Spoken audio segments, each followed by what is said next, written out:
C'est parti, mesdames et messieurs, merci. Nabi Union Sobosu di Bakuya Kolanda Bisso, toujours magazine à plus 243. Ndenge Tolobaka Tozawana, dans les cadres, toujours Tobeta Masolo. Yamboka Masolo, ya politique, Yamboka Nabiso, Ndenge Tolobi, Tolobaka Keno. Politique, ce que ça m'a bé, secteur Nyonso, ils ont touché, secteur Nyonso, et Simbarate. Et vraiment, politique, Namboka, ils ont. Donc politique n'amboka na biso ils a vraiment secteur moko ils a important pour que tout le monde a développement ou tout le monde a changement ndenge ba congolais balingaka. Voilà la raison pour laquelle to betaka masola mboka oza l'essentiel ya mboka na biso. Alors lelo spécialement tozo yamba diaspora ya Japon et dit Kaloubi, voilà, Ngandu. Donc, tu peux tenir ma soulitali politique en Boko Nabiso parce que y a un secteur wana politique où il y a vraiment zoya Kinshasa pour na souci en Boka y a lingi aya a contribuer na ba idée comme biso ba congolais bazo c'est la ba nouvelle idée bazana posa ba nouvelle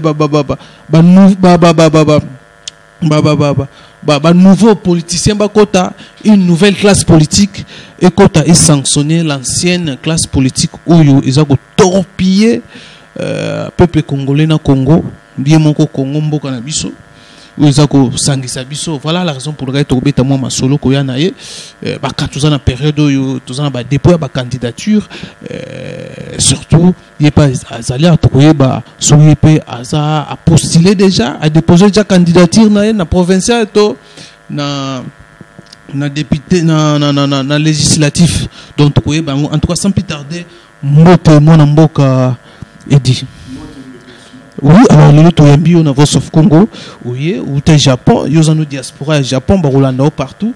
Alors tu n'as pas présence na yo vraiment les années ni na République démocratique du Congo. Bon, d'abord, na ba auditeur nyonso to batu oyo ba kolanda biso na Voice of Congo, magazine 243. Oui, oui. Ouais, bon na ba bandi nyonso ya Voice of Congo en tout cas. Nous avons la bino. Bon, on a ce que les mines de Konamaï, qu'on nous va dire dans le micro de bino. C'est ça.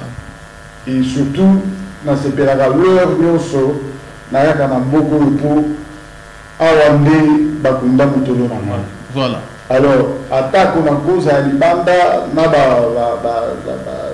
la condition à ndengenini, tant que bamboka na biso awa bandegolanga bazali et que makabozo kende malamu te biso pe tozala malamu te yango wana toyeboli libanda ebele vraiment pour bayebaka mboka Japon te c'est vraiment un pays de discipliné.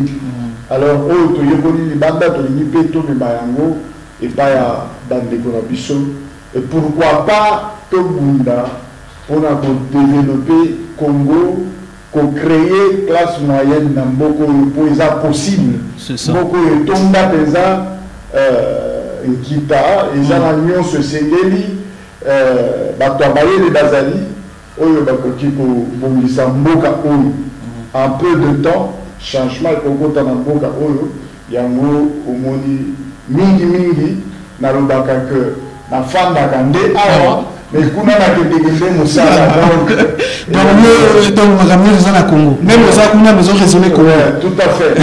Mais sans mabele eza passe au moins de Ousmane les autres ont souffrir. Je crois que parce que tu vas comprendre que et là l'équipe mabele ezati c'est ça. Donc na loba na ba émission na ngamususu na leka. Il ne faut pas se retrouver un jour dans SDF sans domicile voilà. Fixe et pas tout le fanda. Nous avons après ça c'est ça. Mais ma belle a Congo est tombé tellement que le monde entier c'est ça. Pour que tout parvenir il y a que l'onga na mboka oyo et sengeli classe politique n'a vu ça et change jamais. Obligé table rase. Table rase, c'est ça. Ah, donc il faut. Tout ça, la table rase, il pleure, même au prix suprême, s'il faut que ça va Congolais, tout ça là, yango. On va Congolais à solo. Il y a Makila, bazali cimenté collé na misisa donc ce va y aller quand mama belé et puis c'est mutu pour ma pensa na ndenga osakanate ya on mona ba lugu kulula ba kofi ba jeune lokola ba Rossi c'est ça ba petit na biso je pense Cédric qui a 18 ans on a besoin de jeunes pareils donc c'est pour cela ngakutu na la structure na kambaka na bengi yango tokowa pona ekolo wana des structure ngamo na kambaka donc c'est déjà na kataki déjà donc ndenge toza boye tozali ba jeune polo donc de utiliser donc on a combattre les potokufa c'est ça mais l'expression démontre noir sur blanc combien tokoki ko se sacrifier pour que c'est ça c'est ça donc c'est pour dire que ezalaka esengo mpenza mingi mpona ngai kofanda na bino kozala awa na basolo na biso mais le temps est arrivé où nous avons changé les choses. Il faut faire ndenge lobi faut que table rase fait ça faut pas que faut pas nouvelle on a pas souci ba congolais ba faut ba nouvelle tout le monde ba homme politique ya sikabilonga sikapo ya kala ba décevoir biso toute période to kotalisa qui congolais la biso voilà période ko bo vota ba 5 ans 10 ans attends tout le monde a tiré le parlement mais parce que là on n'a pas vu mais ça m'a beaucoup balata ba costume maboko zo diembela bino ko ba ndenge wana yana ba slogan belé la fimbu omu otani boye ba tongo donc fimbu et pays donc bino ko période où il faut population à sanctionner c'est ça pour toi ça va tout que tu es dans milliards c'est ça nous utiliser tête c'est ça tu dois développer Congo na bomengo Congo non pas to yibi sur la congolais après tu peux ça dans voilà comme quoi voter ngai tout tu peux voter sous donc voilà mais ça va tout ce donc déjà pour déposer candidature oui on a déposé déjà au niveau parti on a IDPS non on a décidé pardon voilà on a dynamique de l'opposition voilà ouais talaka soldat du peuple Martin Fayulu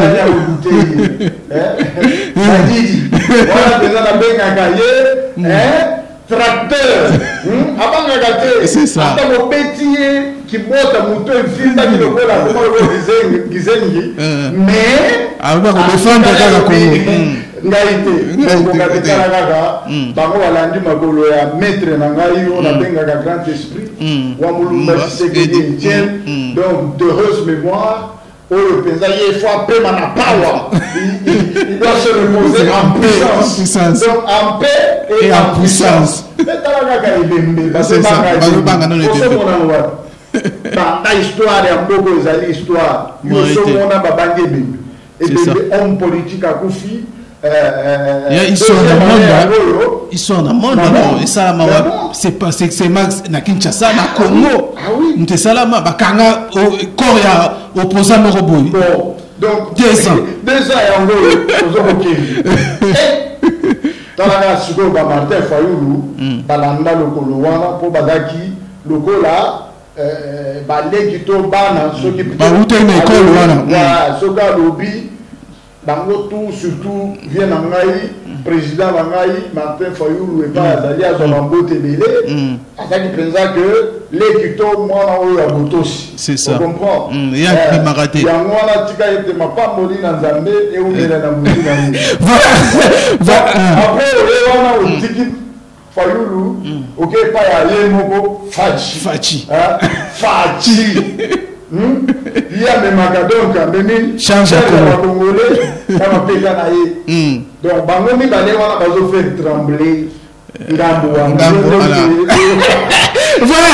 on continue. Alors, donc, on est pour ça qu'il y a un législatif national. Voilà. Alors, tout est directement l'actualité. Tout est en bas, qui opposition, pour la candidature unique, c'est banate, tout ça batté, condition les belé, donc tout ça batté, candidature unique, comme c'est simbaté. Il y a au moins une classe politique, même dans l'opposition, critique nos salles. Est-ce qu'il faut tout Kendeka kana ordre dispersé comme ça, candidature est belé, danger ça t'est. De Ousmane, na bandi ko répondre na motuna na yo na likamuna yebisa président Nangai Martin Fayulu na président Fachi Félix Tshisekedi bafandi wana na telemi wana so ibazo la nanga ba ko se rappeler que petit wana abetaki biso na yebisa ki bango soki boke en ordre dispersé voilà na ko voter na soki si wana on comprend na ko voter bango ba yebi nini na yebisa ki bango ceci veut dire que kolobaki na opposition tozoyokana te eza faux. Le fait yakoya chaque parti politique ezali na autonomie na yango, c'est ça, ezali indépendant. Ce qui les UDPS babimisi candidat na bango biso tokoboya te, c'est ça, biso bato décidé pas moderne babimisa déjà bino Martin Fayulu dynamique to bimisi Martin Fayulu, voilà, parce que tous un rassemblement, tous un dynamique de l'opposition. Voilà. Alors, ce que Bimisi Martin Fayulu, toi MLC Bakobo et Yangote. Ceux qui battent MLC Babimisi Jean-Pierre Bemba viennent à Bisso, Bambote Naye. Bourlambaye. Et ceux qui t'ont ils allaient te polémique, voilà, c'est sûr. Alors, nous Ousmane. Donc, opposition, ils ont toujours unis. Mais, parti politique, Moko Bazan a droit, il y a commis sa candidat président de la République. Wow. Maintenant, ils doivent se mettre ensemble. Oui. Il y a une équipe Bango, une équipe Martin Fayulu, une équipe que bon, ça la primaire, voilà. C'est-à-dire bon organiser et qu'on permettre la population de représentant il y a population pas choisir candidat mon parmi c'est ça. Par contre il y a 100 ma bende so na ordre dispersé. Et pour moi cette question il n'y a pas débat. C'est une question qui va se résoudre en peu de temps. Je venais de dire tout à l'heure pour ne pas me répéter que ils étaient d'accord dans la proposition. Bien sûr. Tout le monde en parle, il faut primaire dans ils étaient d'accord, ils m'ont dit qu'ils sont en train de préparer pour parler au moment opportun pour que va trouver candidat il y a opposition.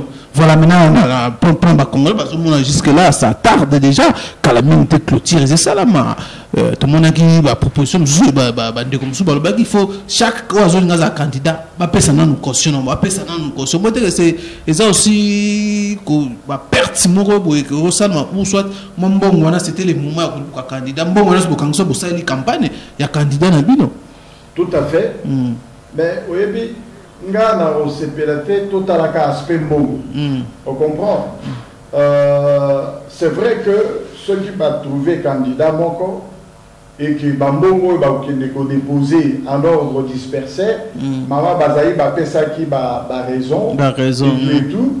Mais je ne voyais pas vraiment argument trop convaincant dans le sens que pourquoi la semi a validé candidat et à Batou Oyo. Bazar a droit à éligible. Voilà. Donc je ne vois pas de raison.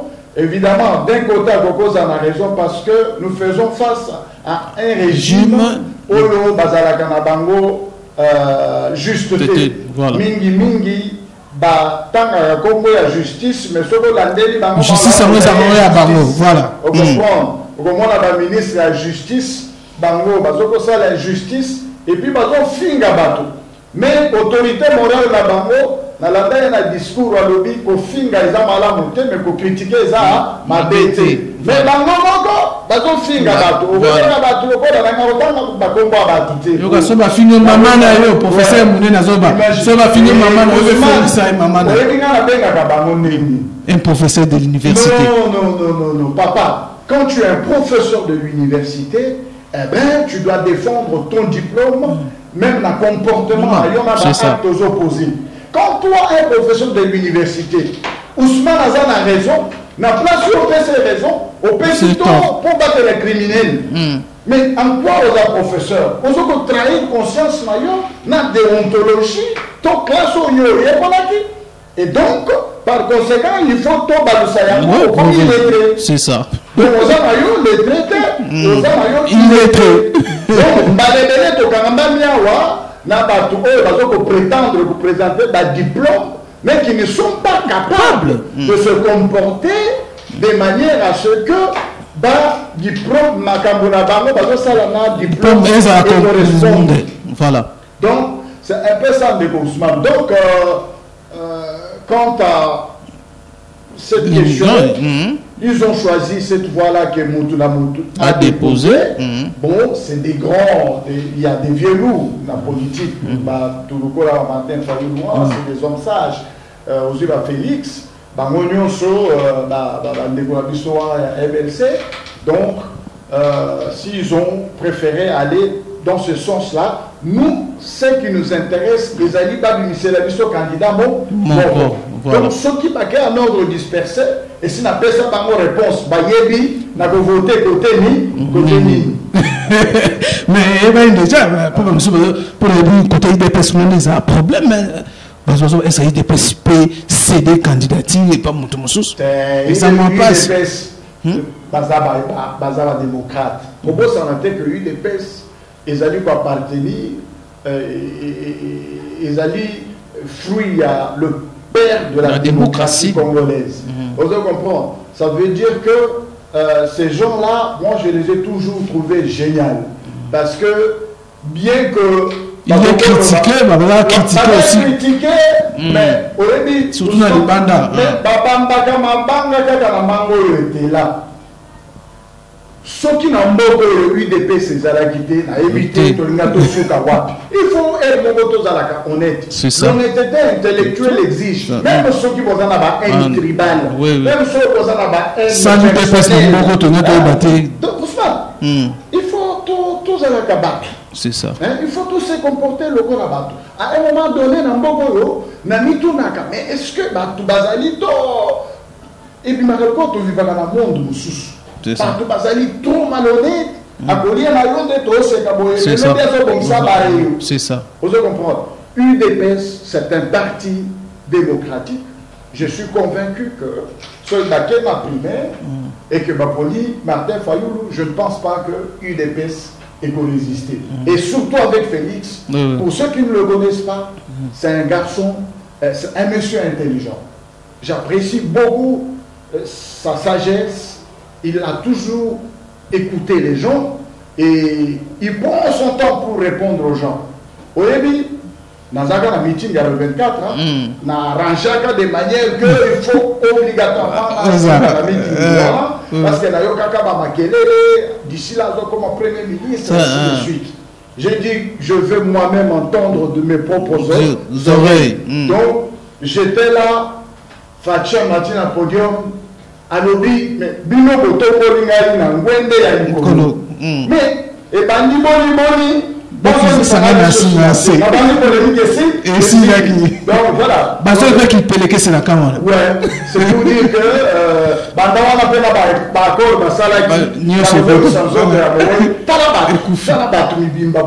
professeur à l'université. Donc,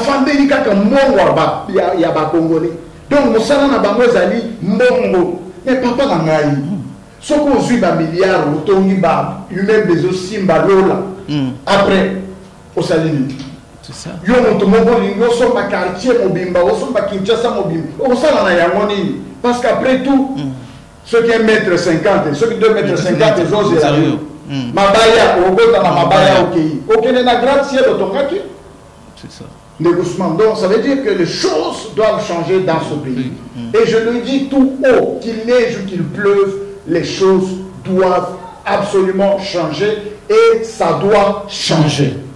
Voilà. Voilà. Alors, les choses vont changer. Dans le Biona, ce qu'on a appelé les Congolais, Bavandi, Babina Tozotel,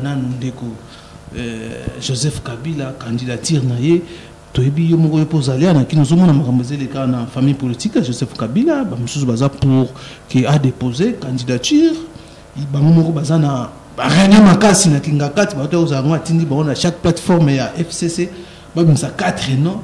Va choisir parmi les 4 noms. Mais les Congolais,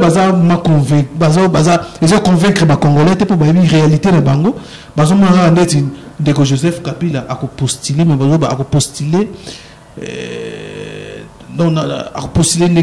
pour la Constitution et ça interdire pour le 3e mandat. Mais tout le monde à côté, ils ont poussé à postuler. Ils ont dit tout le monde a bangate. Tout le monde Congo est Congolais. Je vais prendre une photo. Négociement. Atubala n'a bien en place. Congolais nyonso. Oyo azali ko zalama plein. Il y a se réjouir, il y a des droits civils à conquis pour postuler. Même nous, comme candidat président Yamboko, même petit Nangaï, Piscas, donc mis sur table, on ne pas vu l'image de la somme. Donc, à postuler le go là, candidat président. Seul Moutoumoko, la minute à sa droite, et ça, M. Kabila. Donc, s'il y a des gens, il y a Ngambounaye, Tolanda qui, des gens affamés, pleins de faim dans l'estomac, bazo ça là analyse, bazo ça les recherches, et pas puis bazo ya la thèse moko comme quoi, Azan a droit de se représenter, élection il y a 2006. Et Salamaki a 2 tours. Et il y a 2011, et Salamina tour montant. Et par conséquent, article 70 ou 71, si on a se rappeler, et ça qui touchait, et comme ici, na 2 tours. Et comme carrément, n'a évité cette constitution, mon souci. Ce qui peut. Constitution, vous comprenez? Ah, donc, premier mandat d'ailleurs, et ça 2011.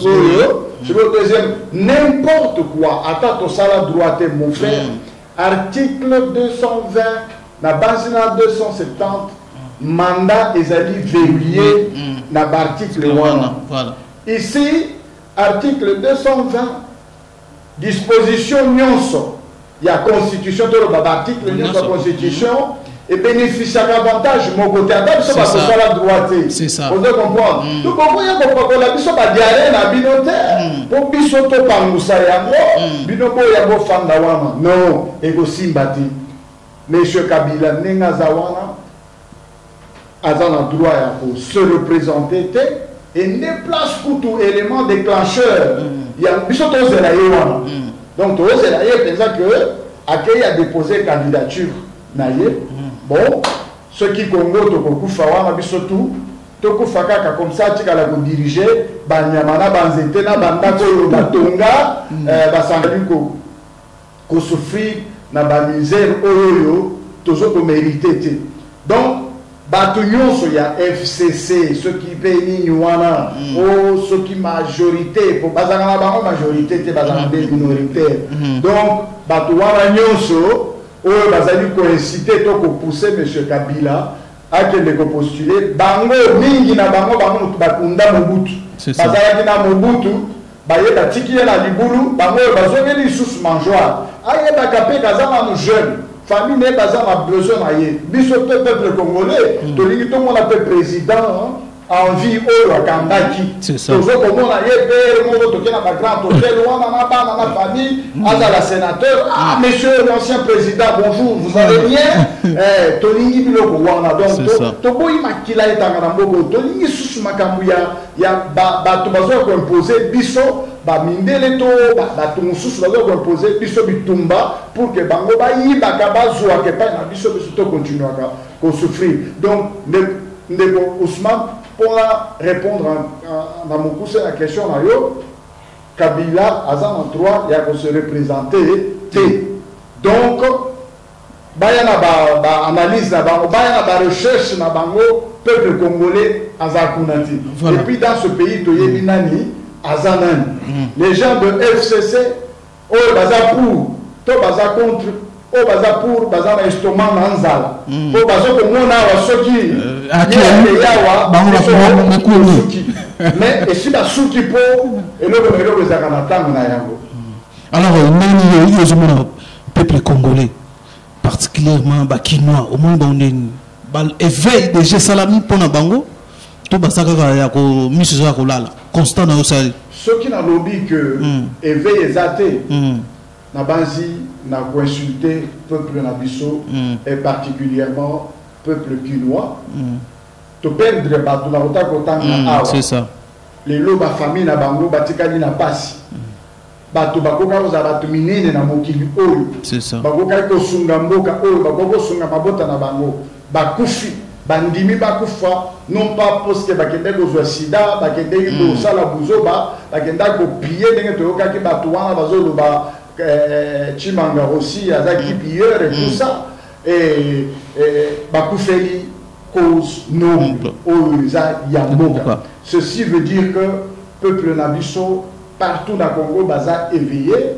et dans Kinshasa particulièrement bazali éveillé. Donc tous les jeunes bazali wana jour ju eko makaka. C'est ça. Total là, c'est d'ici quelques jours. Oui, d'ici le 8 et tout va se savoir et donc je n'ai pas jeté les sous ma fleur parce que ce hôtel ma résistance c'est ça la manambo constitution mais les bachantango voilà donc ce peuple n'a pas à la éveillé mais les constitutions ont changé voilà dès lors qu'ils ne sont pas arrivés à changer cette constitution cela veut dire que le peuple est éveillé et nous pouvons compter sur notre peuple et nous étant animateurs il y a structure de mouvement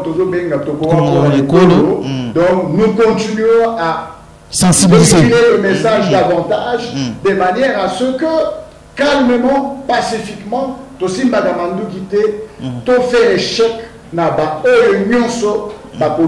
continuer détruire, tout chiffonner Congo, peut chiffonner le peuple congolais. Voilà, alors par rapport à nous, sur le banane gêne parce que quand ça me sonne dans la diaspora, quand ça va Congolais, baza ba fainé, fainéa, Congolais, kozande, Burkina Bété, Congolais, ko supporter tel lo, oza otiko que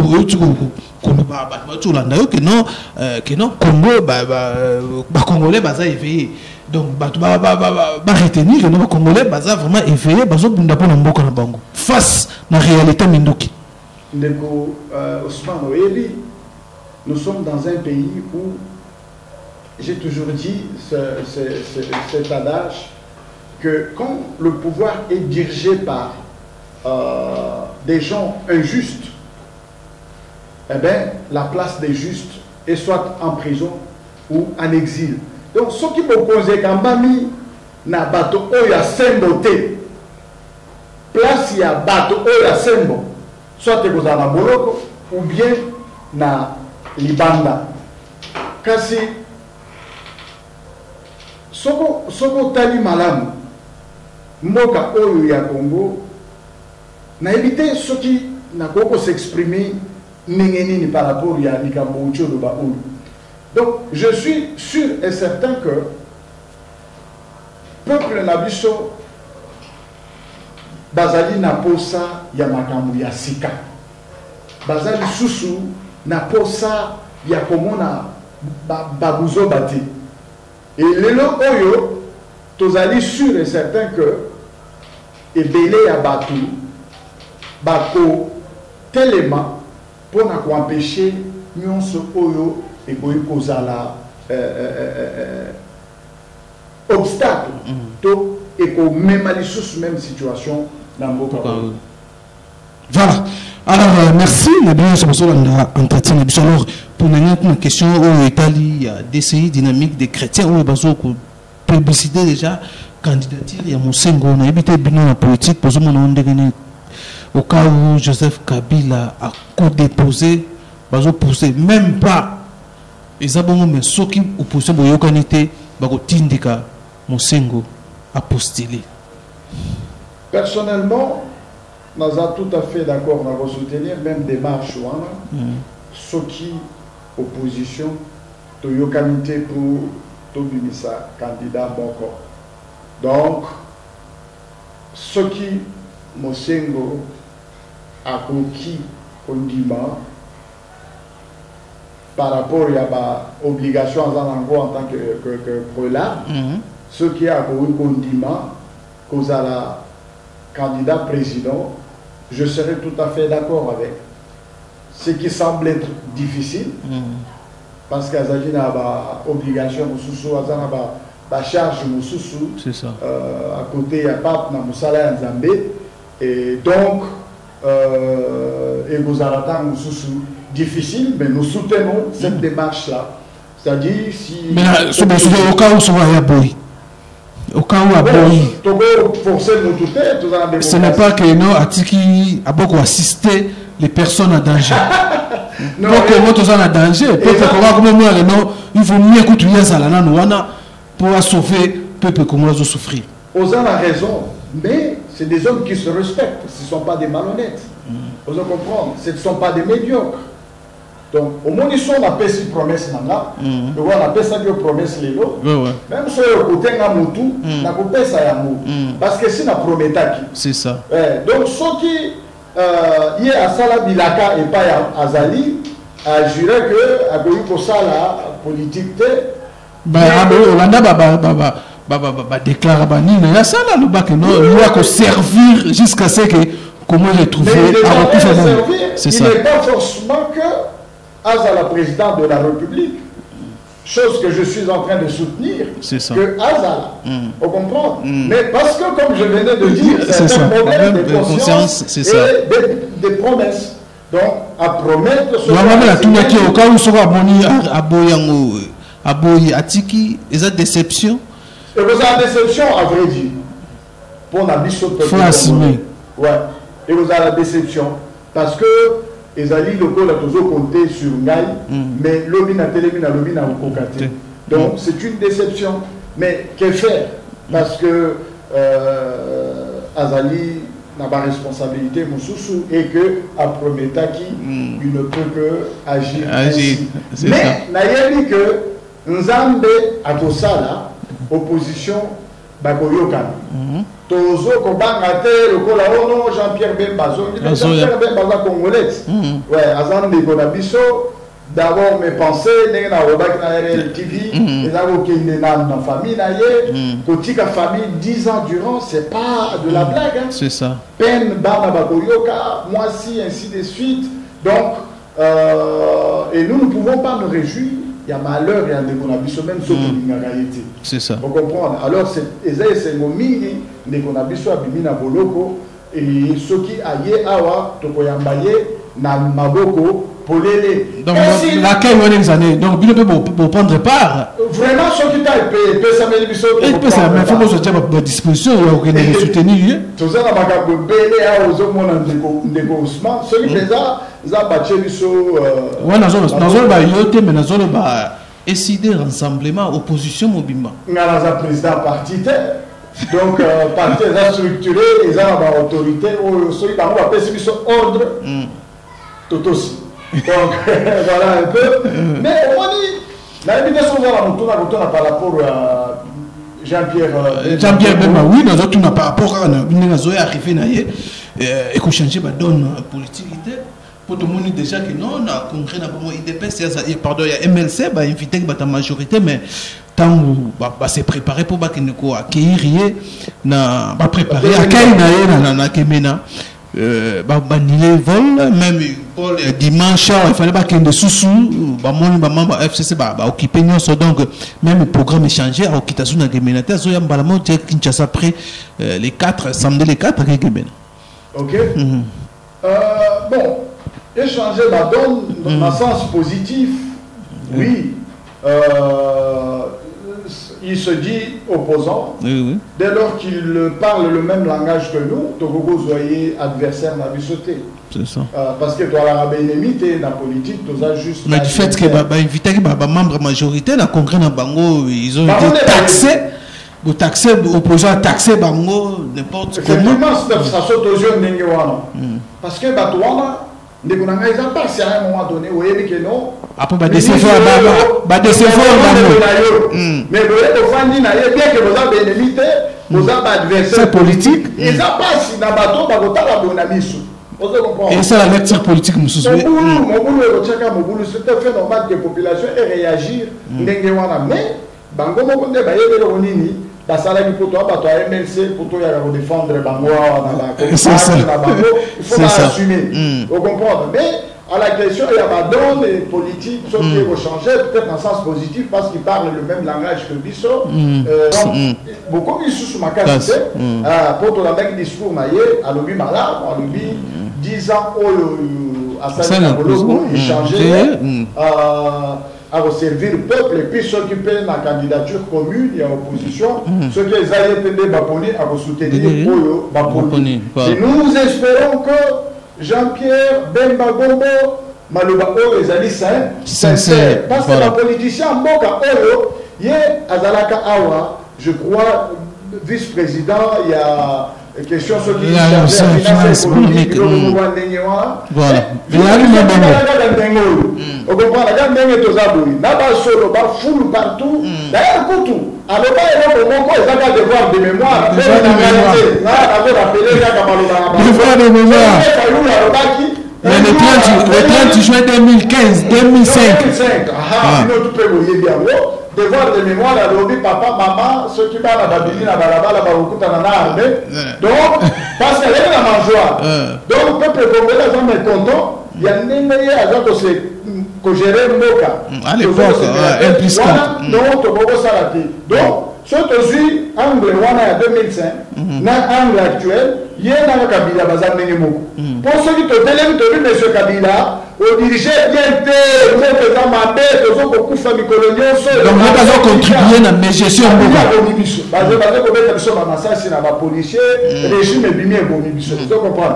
Donc, tu as dit que M. Kabila est bon, mais tu as régime est bon.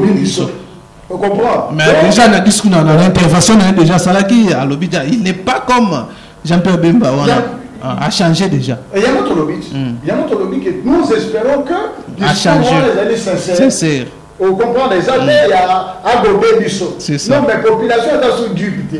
En me pensant que nous avons massivement avec des discours. Maintenant, nous avons fait dans l'anglais pour appeler. Donc, ce que vous avez bongo et vous avez la mamie, mais vous avez trop tard. Je crois dans l'émission de RLTV dans le Baki. Tant il y a Batouana, ils ont révolu. Monsieur Jean-Pierre Bemba, il faut des nouvelles. Oui, Batouasika. Monsieur Jean-Pierre Bemba, notre frère, Azala qui votait massivement en 2006. À Kamati Bokozi à Sundoli, il y a des lignes pour ça qui est à Sundola Bokozi. Et donner la confiance au peuple congolais, c'est ça qui est à Tiki Bokozi, à Kamati Zela Aki. Wana zaki na armée, azana misolo bele, akangama ki na bolo bote.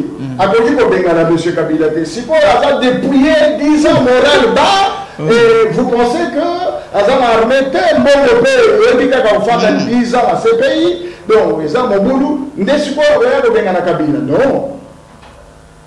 Il est avec nous, nous l'acclamons, qu'il soit les bienvenus, Namboka ou Yabako Konaye.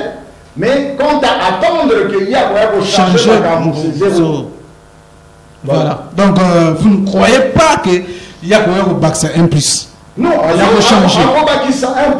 Mais cause la qu'il y a des motos à Kokango, la Kongo, la Bazolo Bela, bato ya MLC bolimbisanga ndenge bazolobele ye ndako kangola libérateur babi aza kolibere Congo mais alaki na bokonzi mpona bata moto wana dirige te lokola bafayulu lokola bafélix wana mais bato esi bafanda na kiti bafélix kutu donc élu député batikala kosiége te ozo comprendre neti biso ndenge tozoya wana politique négociement toyeli misolo te tona ntina misolo te biso toyeli nde makanisi tochanger conscience ya bato toconscientiser bato que le temps a sonné où il faut faire un vote utile kovote te mpona bakabeli yo jip eza rien eza droit na yo d'ailleurs mpo bakabeli yo t-shirt mpo moto wana mbongo ebele même soki aza na bavaleur te nous défendons les valeurs. Mais là, cette fois-ci, Tshisekedi, comme je l'ai toujours dit, nous sommes des étudiants de l'école l'UPT, l'université politique Tshisekedi.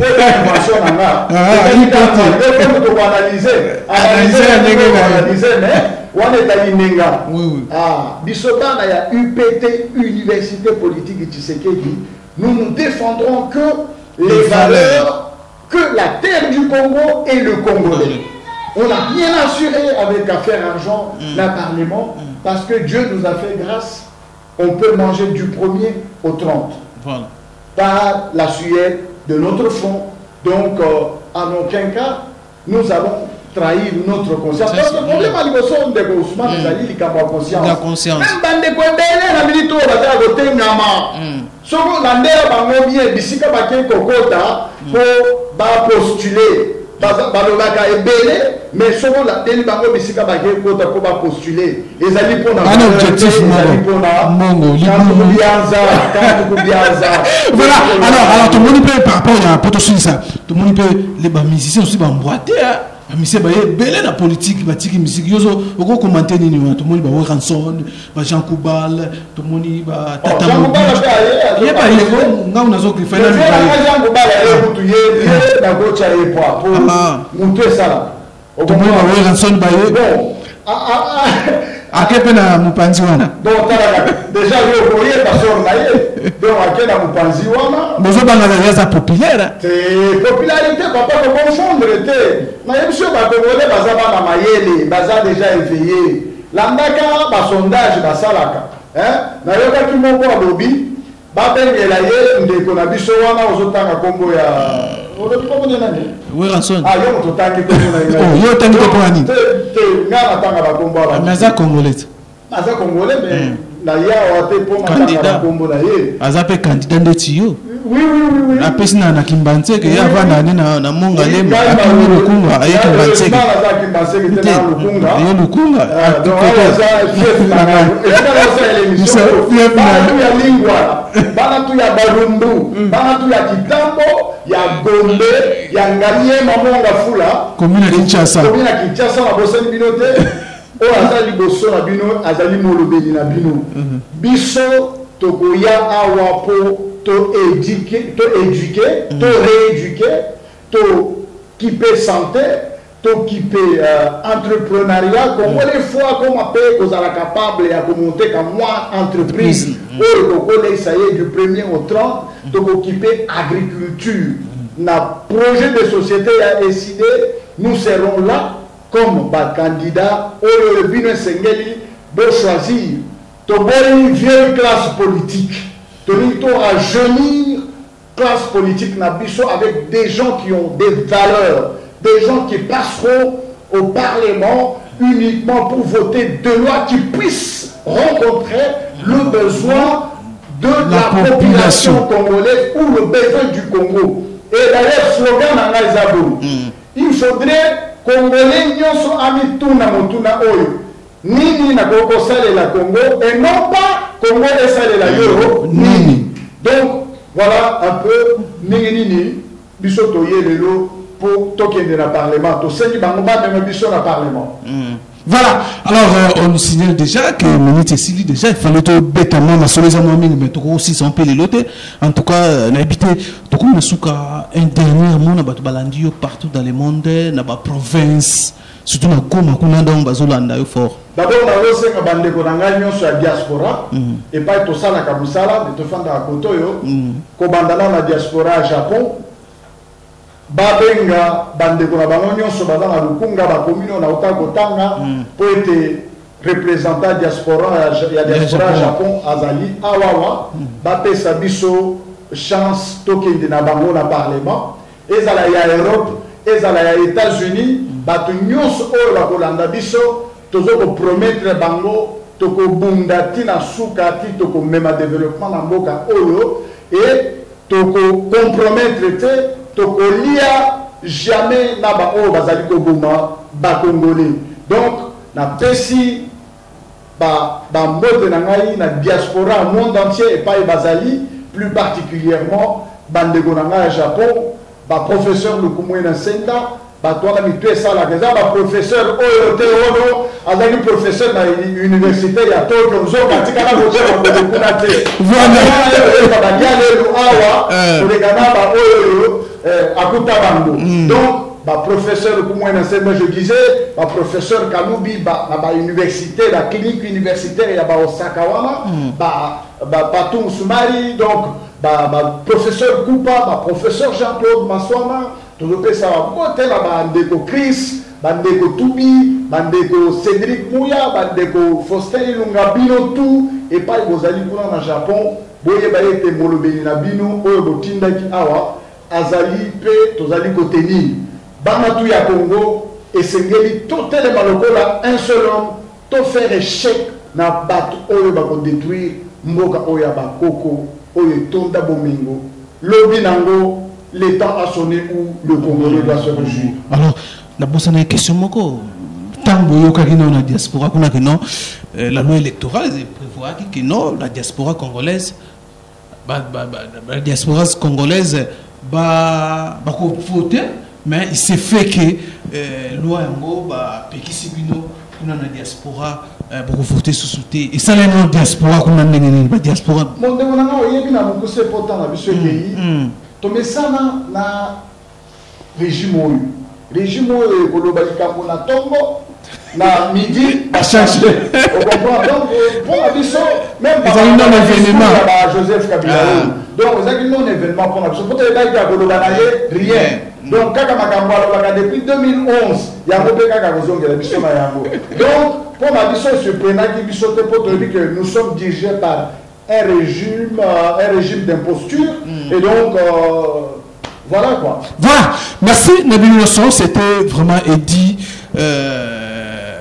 Balou Eddy Ngandou voilà, tout ça qui m'a diaspora représentant a représenté la diaspora congolaise dans le Japon à Kinshasa a postulé à Salranae déjà de temps en temps à Kinshasa Japon pamba ailleurs comme congolais il faut une nouvelle classe politique non seulement personne mais aussi les idées de nouvelles idées na Congo pour Congo et soit élan Congo et soit développement. Merci Nabil Nosson besoin qu'il bakwa Rolanda biso merci oui oui donc on a eu député mon côté ailleurs na secteur moko akokiko défendre na parlement mingi oyo bachela ki bango électricité basomba ki câble électrique oyo bachela ki bango mai ya côté ezalaka te ba voter donc biloko wana eseliki déjà mosala député ezali ya kotiela bato électricité te kotiela bango mai te mosala nde ezali avote mibeko oto apropose mibeko oyo ekopesa bakongole mai biso sikoyo système tozokoya bango ezali ya keno toétablir mibeko na mboka oyo soki topourvoir soki gouvernement epourvoir mai na courant te na population traduire gouvernement en justice. Voilà, merci na Piscas, merci na Eric Nkwa. Ozawana na réalisation, na montage, merci na yo, merci na Blonyoso. Tokutani prochainement na numéro Msusu. Bye bye. C'est bon.